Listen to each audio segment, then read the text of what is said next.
dito? Paano ka nakapasok? Pinapasok ako ni Lady Mara. You have tight security here, pero all goods naman. Miguel, anong kailangan mo?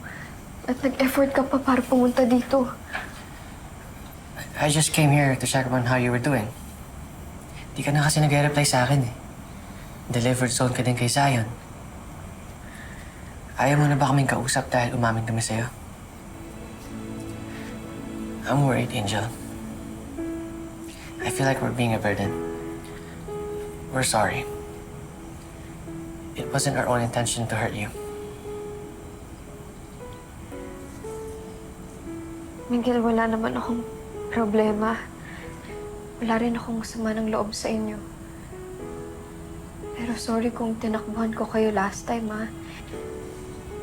Hindi pa kasi ako ready harapin yung mga feelings nyo. But we're not rushing you, Angel. Especially ako. I just said what's needed to be said. And I'm willing to wait and accept whatever your decision is. What's important now is for you to be okay. Okay lang talaga ako, Miguel. Umuwi ka na. Angel, okay ka lang ba talaga? Angel, I'm always here. And you can always tell me whatever's bugging you. Okay lang talaga ako, Miguel. Umuwi ka na. Angel, sugat ba yan? Where'd you get that? Saan yung first aid kit? Wag na.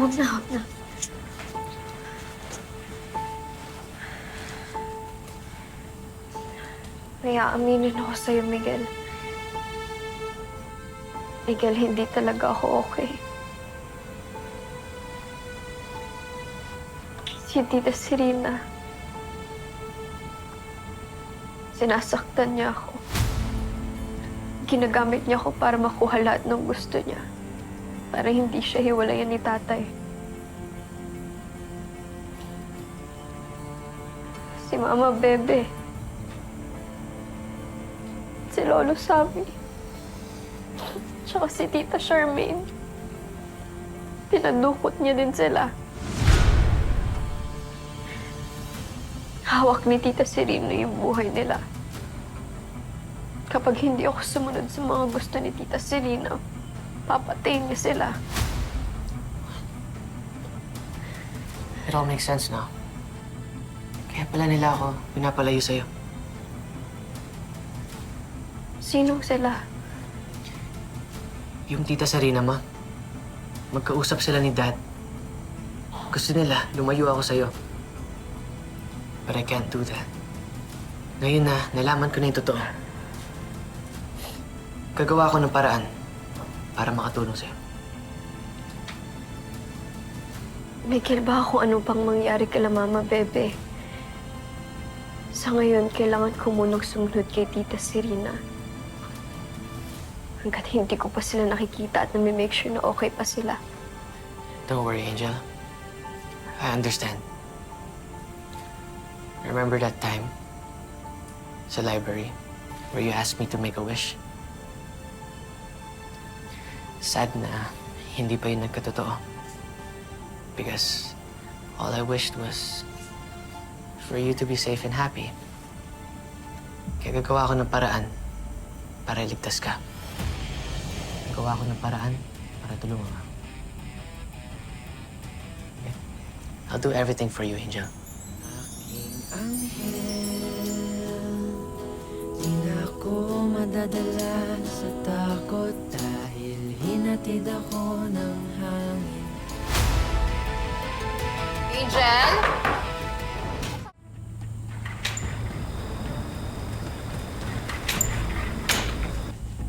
Angel!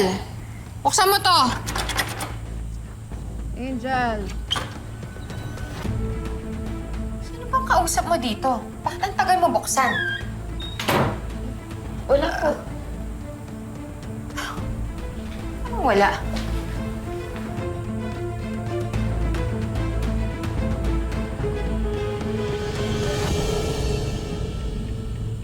May kausap ka dito. Asa na siya? May kausap ka eh.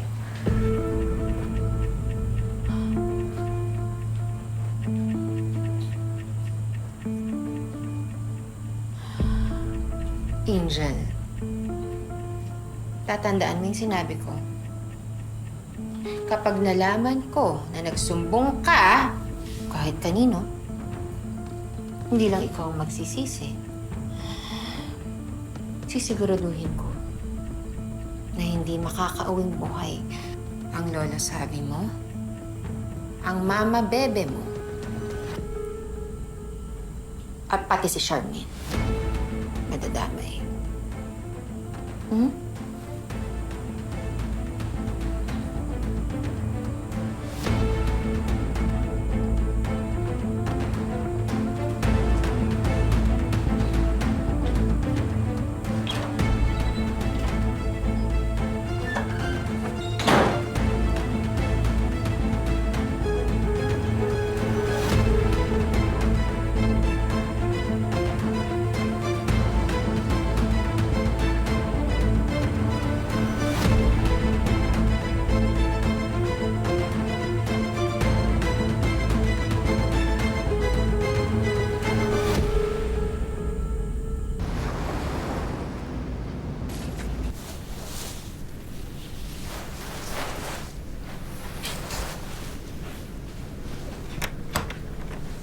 Where do you think you're going?